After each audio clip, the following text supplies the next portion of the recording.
Welcome to the Humans of Hospitality podcast. I know so many of you listening to this show love your local bar, your local restaurant, maybe your local hotel, and have so many fond memories of time in hospitality businesses. This is the podcast where we get to chat to the human beings behind the scenes of that industry.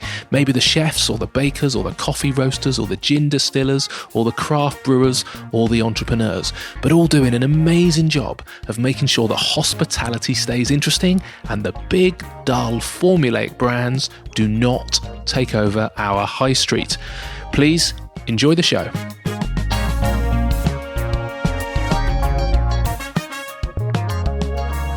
In today's conversation, I am chatting to Jane and Dave Endean from Mum and Dad's Kitchen.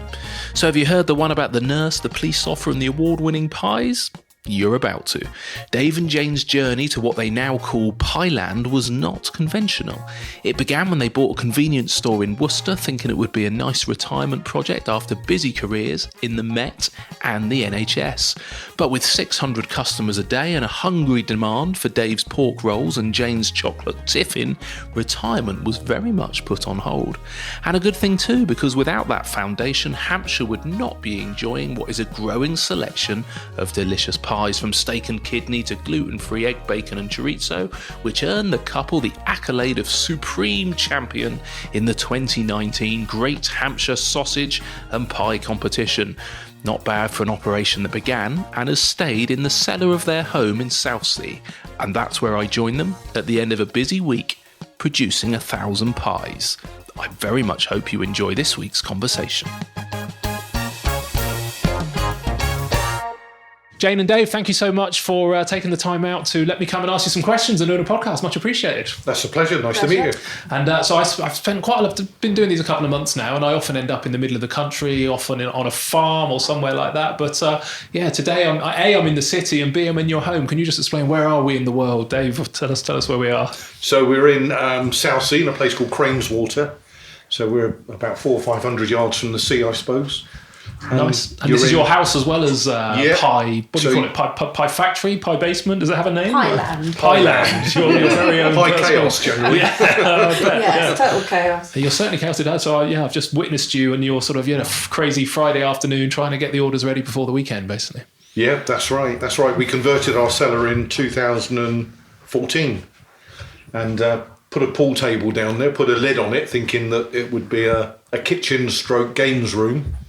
And I think the phone rang the day we put the lid on the pool table and pie orders came in. Wow, and that was it. That's it. Okay. The lid's been off once since then. Blimey. And in the background, we've got a couple of dogs just playing tug of war, friendly in a friendly way. So if you hear any kind of strange squeaking noises, that's not you two, is it? That's the pups having a rumble. So I think one of the key things, I was excited to come and hear your story, and because you both had such diverse backgrounds. Dave, you were in the Met. Jane, you were a nurse. How on earth do you go, Jane, from being living up in London? What was the first bit that kind of led you into a very different world of food, drink and hospitality? Moment of madness, really. Dave's job was changing, wasn't it? And we ended up Dave started losing his hearing actually in one ear, so we ended up thinking he'd be retired from the police. We ended up thinking, come to stay with my brother for Southsea for the weekend, and a couple of bottles of wine, Dalton's Weekly, and ended up buying a shop. Right. In Worcester. I was going to say, you came to Southsea and bought a shop in Worcester. Yes. Yes. That was impressive. I think Jane's parents lived in Reading. My parents were in Cornwall, so we wanted to pick somewhere in between. Okay, yeah. So Somerset was the choice. Yes. And his shop came up in Worcester, and he thought, that's not far from Somerset, is it? No, fully Never close. could It was in a straight line, but 100 miles north. Yeah, just a bit of time. We're never good at geography. Yeah. It was, convenience store and post office. Okay. And it did food, which hot food, cold food, which when we took it on, we sort of, just expanded on that really. Yeah. So we did loads and loads of food. And then, so very, very sadly, my mum passed away. And I don't know, devastated like you are. And I found a recipe of hers for like a chocolate crunch, chocolate Tiffin. Made that as a bit of therapy, which I thought was cooked. and started selling the cake in the shop, and a year later we'd sold 15,000 pieces of cake. Wow. So it went from there, didn't it? This was the Tiffin, the chocolate Tiffin cake. Yes, yeah. You still cook to that recipe? Or? Yes, but not very often now because pies have taken over the world. Pies took over. Yeah, they certainly did. And Dave, you were in the Met and ended up, so you were supposed to be retiring, but ended up commuting for something ridiculous like 7 years. 7 years, right? Yeah, from Worcester to London, spending 3 days in London. So how long is that drive? Went by train. By train? Yeah, got the train. Yeah, got the train. Found a nice little place. I was working in Holborn at the time, and there was a place in Bloomsbury where I could put my head down for 3 nights, 2 nights. So by week you're a Met detective, and then at the weekends you're off in a little village shop in Worcester making Tiffin cakes. A 7-day week. It was crazy. Yeah, we were well known for pork rolls, weren't we? Yeah. Not in the Met. In Worcester. In the Met with bacon rolls, wasn't it? You probably just ate them, but in Worcester. And that ended up as a busy place. I mean, 600 customers a day, is that right? Coming through? Yeah, very busy. Selling predominantly rolls and Tiffin cake. Was it the retirement you dreamt of? It sounds like a real piece of... No, it was a nightmare, actually. It was hard work. Strange thing was, they retired me from the Met, and we lasted another 9 months before we leased the shop out. So it all happened together. Retired from the Met, we got the shop. Shop was our house as well, which is very similar to this. It was similar sort of lifestyle again. We were walking downstairs to go to work. Right. Yeah, your day started at 5:30 by opening the front door. So what made you sell the shop then and move to Southsea? What was the trigger for that? It's hard work. It really was hard work. Relentless. It was a 7-day week. Put it like this, I was quite envious of Dave disappearing for 3 days a week. Heading off to the city for his... It was a part of our life. We'd done it, and I think we just wanted to move on. Yeah. And luckily we managed to lease it and rent, so it gave us an income on top of the police pension. Yeah. So really we could survive. Okay, so how long did you have the shop for? 8 years. Yeah.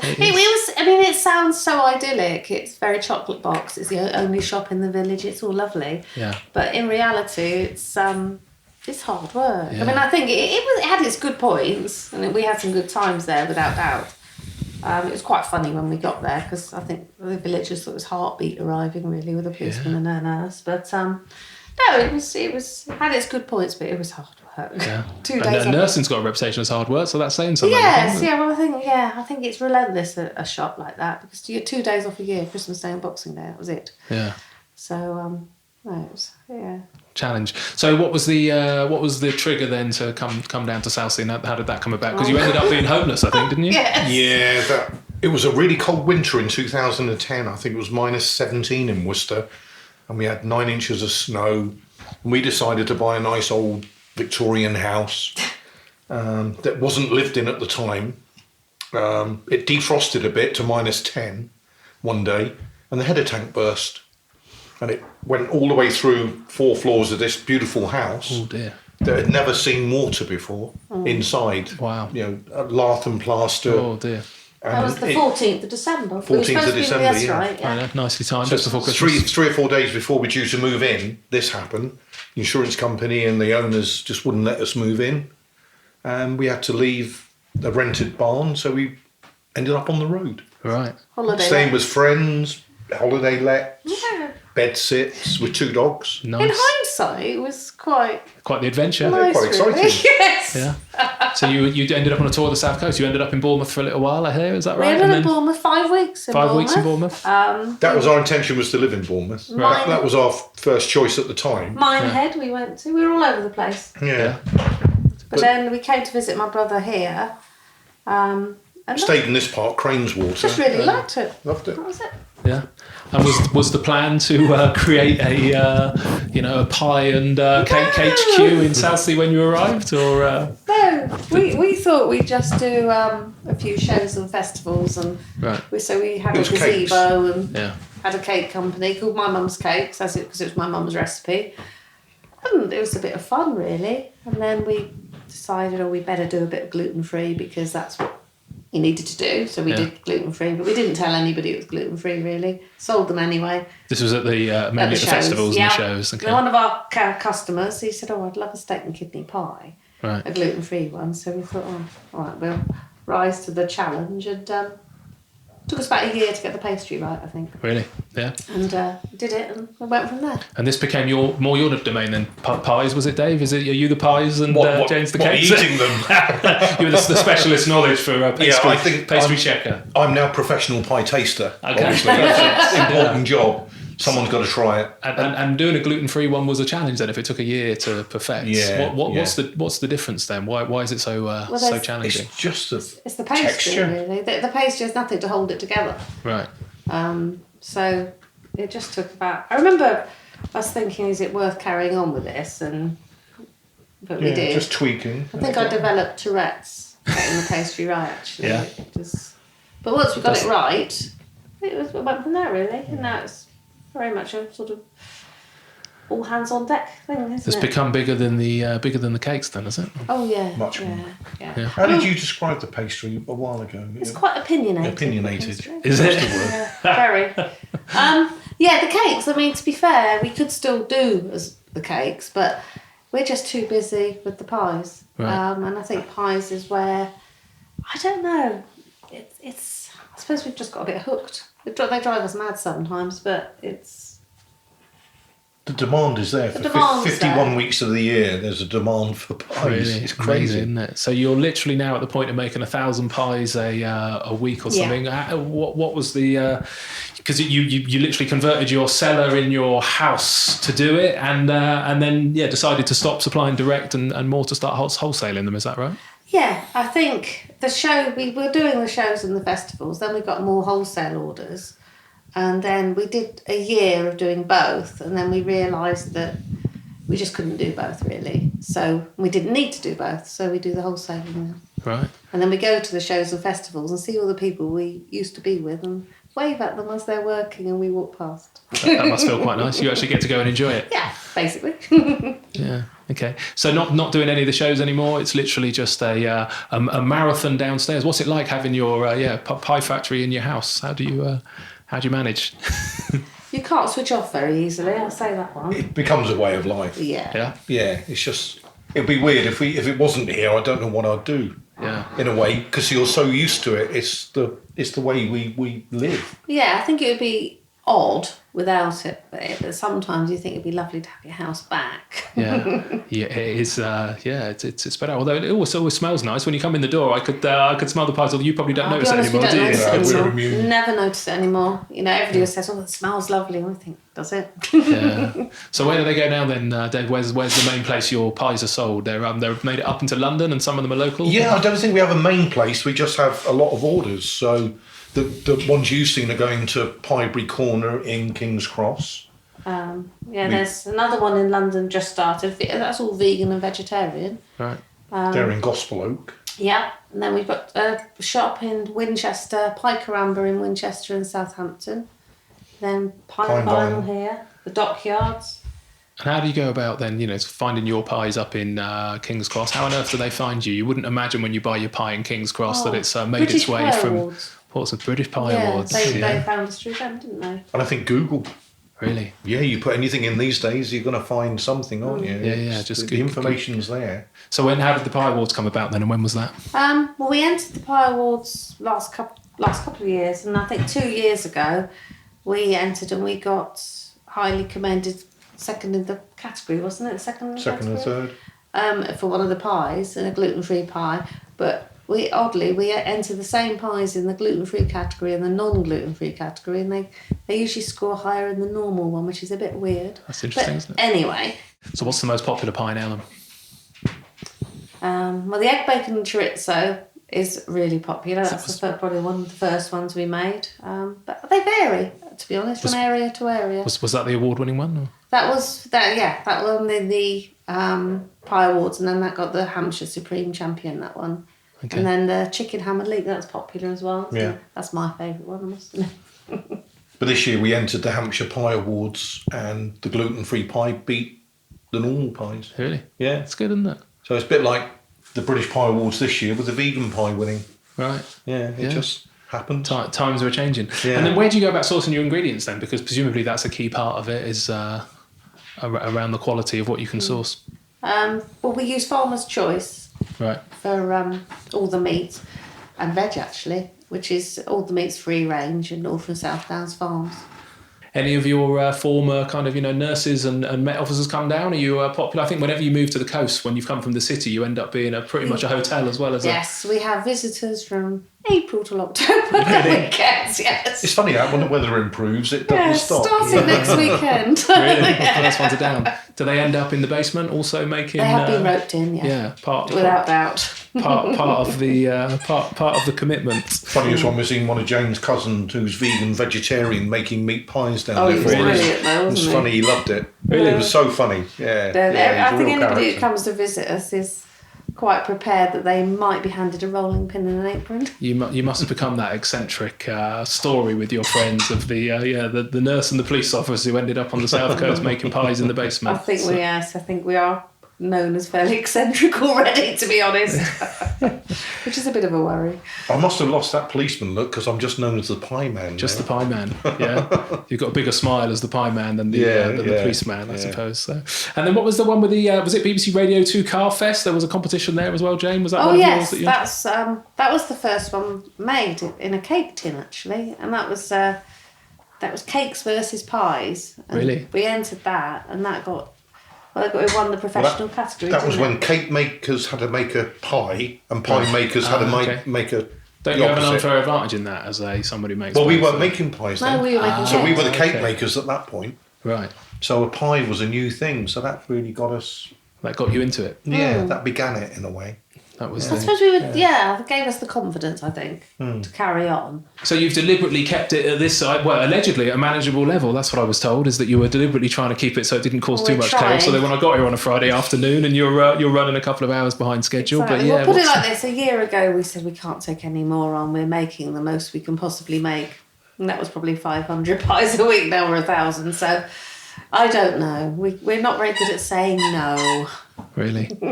Where can you take this then? I mean, you must be limited. I don't know how many pies, if you get the calculator out as to how many pies you can make in a day, but what's the trajectory? Where are you going to go with this?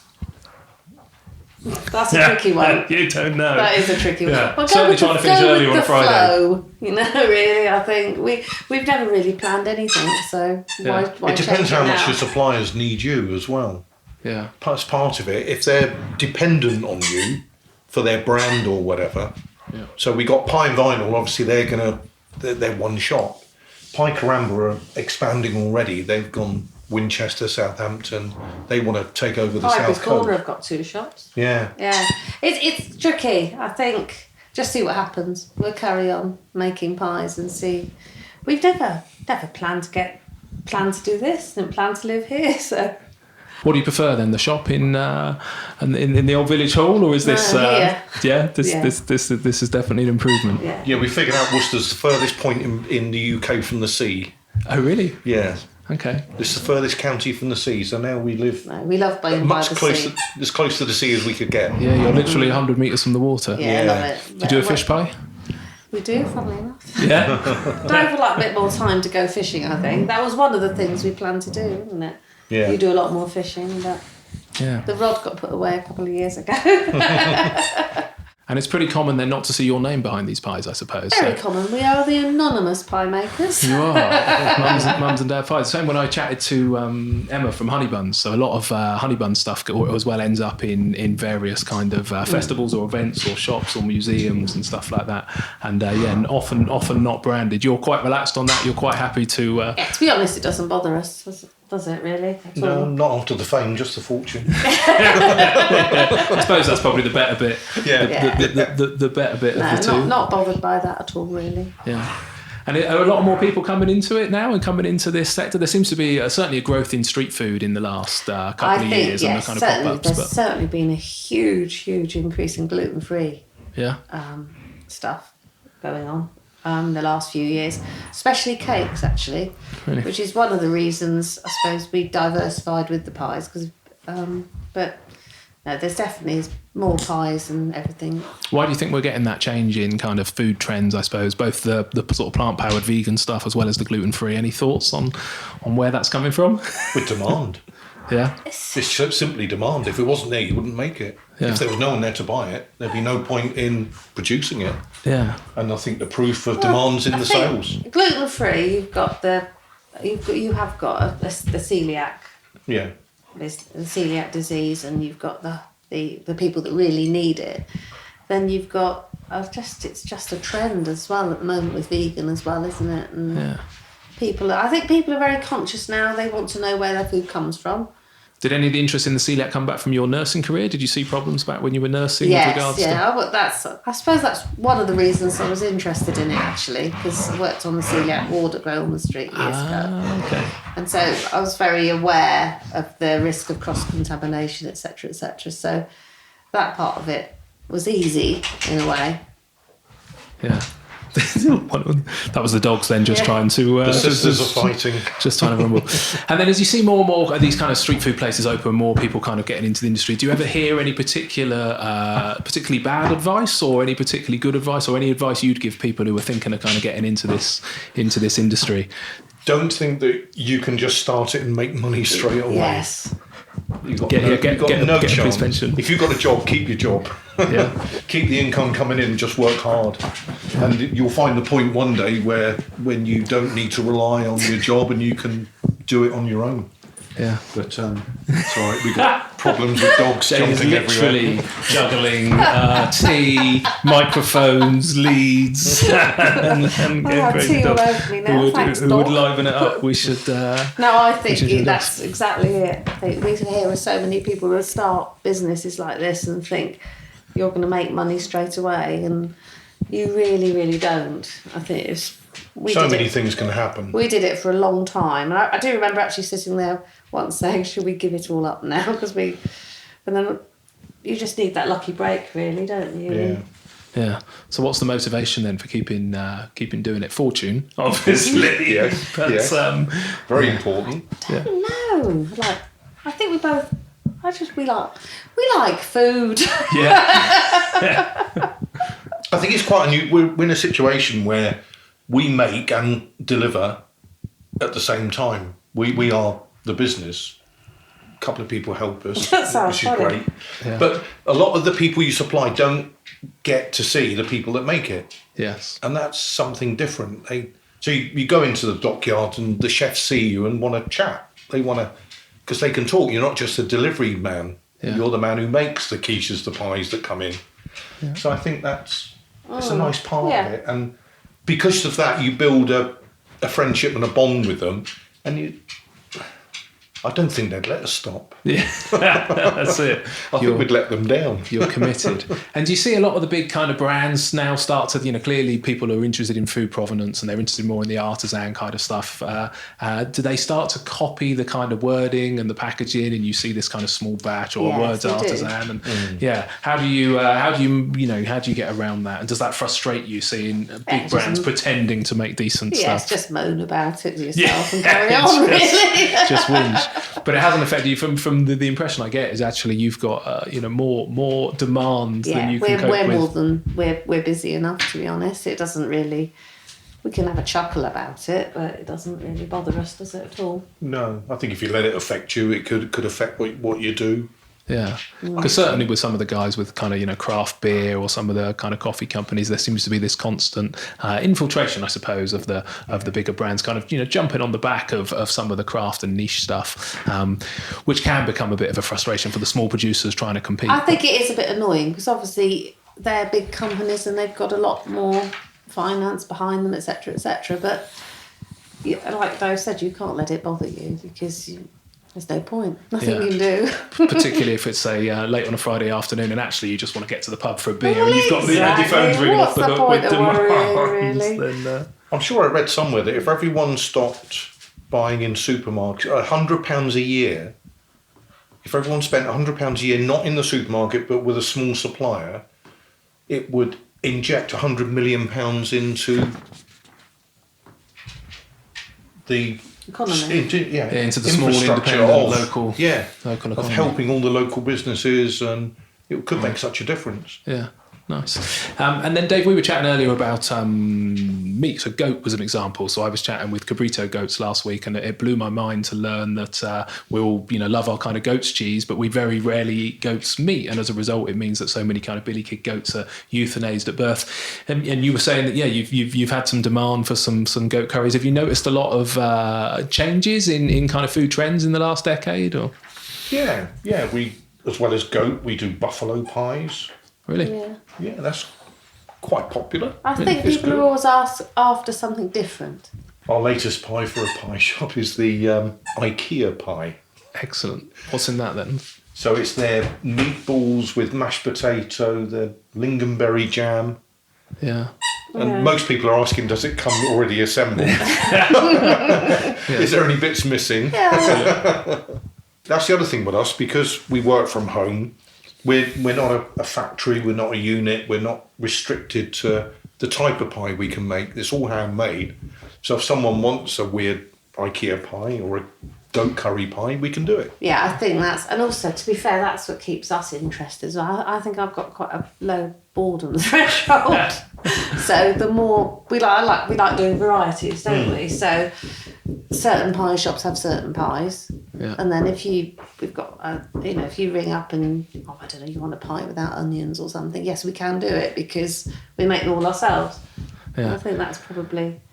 And does that often end up being the case, that people buy what you make, or they actually come to you and say, hey, look, we've got this idea, can you produce this for us specifically? I think the pie shops, they sort of tell us their ideas, and then we sort of make a pie to fit that. If it's possible. If it's possible. Sometimes they ask for very silly things. And then, then other customers, we've got, because we do the gluten-free, we do attract customers that have got a lot of food allergies. Right. So we do tend to cater for quite a few people with different dairy allergies and goodness knows what, really. Okay. Yeah. One thing it does mean, you don't need to buy a sauce. Really? Because you make everything from scratch, because we've got every spice and herb and everything else you can think of now, and you make it all from scratch now. We make everything from scratch, don't we? So. Jane's goat curry was probably one of the best curries I've ever tasted. Really? Yeah. Back in your role of chief taster there, Dave. Yeah. So, it's a tough job. It's quite a responsibility. You do Someone's got to do it. Yeah. So I know you said you don't particularly plan ahead, but in 5 years' time, are you still going to be doing this? Are you going to be opening up your own pie shop on the seafront here, or is this definitely just a behind the scenes pie supplier? We're happier behind the scenes, definitely. Yeah. Nice. If anybody else wants to take it on, and we're happy to provide for them, but no, we're definitely behind the scenes people, I think. I could certainly become a pie consultant. A pie consultant, Perfect. yes. Yeah, taster and I suppose consultant. actually, if there's one thing we would like to do, quite like to get the pastry, maybe push the sales in pastry more, supply pastry to people, maybe. Which you do already. You can buy just the pastry. Can you buy just the pastry, but that's one thing. That's one area we could increase easily, rather than pies, isn't it? In a way. Yeah. I'd still rather buy a pie. So if Joe Lewis rocked up and said they want 5,000 pies, you'd have a problem. But if they just needed some pastry for the deli counter, you might be in a better position. But no, I think we're happy behind the scenes. If somebody else, yes, we could be pie consultants quite happily. Perfect. It's kind of the point of the podcast, really, is to have conversations with people who are behind the scenes, because I think so many people have got no idea where their food comes from, and you wouldn't be up in King's Cross or on the local market and know that, behind the scenes there's a couple of, we certainly wouldn't think there'd be a police officer and a nurse buried in a basement working on a snooker table, making stuff that ends up travelling all over the place. But if people want to buy direct, so if they can't get onto or even actually, to be fair, if they want to go out and buy them, where should they go? What's your website? Because you post, I believe. Funny enough, we've kept the My Mum's Cakes at hotmail.co.uk. Email. Is our email, and mumandadskitchen.com will find you. Is it .com or .co.uk? I think we got both now. Oh, you're showing off. You've spent the money. I haven't got a clue. Spent the money on the domain names. But it's Mum and Dad's Kitchen. Yeah. Something or other. Dot something. I will put the link to the website in the. But then you can go through Pie Caramba. Yeah, Pie And Caramba. Pie and Vinyl. Which are both in Portsmouth. Pie Caramba and They're Winchester, and Southampton. Southampton. Pie and Vinyl is in Southsea. Piebury Corner in King's Cross, and they've got a deli as well, so they can, if you happen to want to go to London, you can buy one there. And they all do takeaway as well, I think. Yeah. The Affinity Cafe in Highgate Road, Northwest Farnham. Hey, I still love the fact that there's a little Portsmouth pie maker who's taking London by storm. So the anonymous people. Behind the scenes. I don't mind doing Piebury Corner because all their pies are named after Arsenal players. Of course, so, we did get to chat about that. Back to the Arsenal link. Yes. So, in another excuse, do you do those deliveries? Do you, Dave? To the I'd like to take the game at the same time.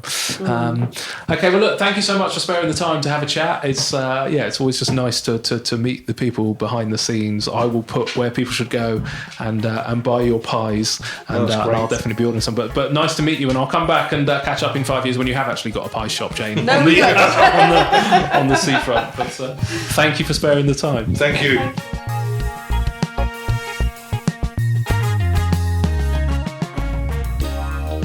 So there you have it. You have reached the end of another episode of the Humans of Hospitality podcast. Thank you so much for listening.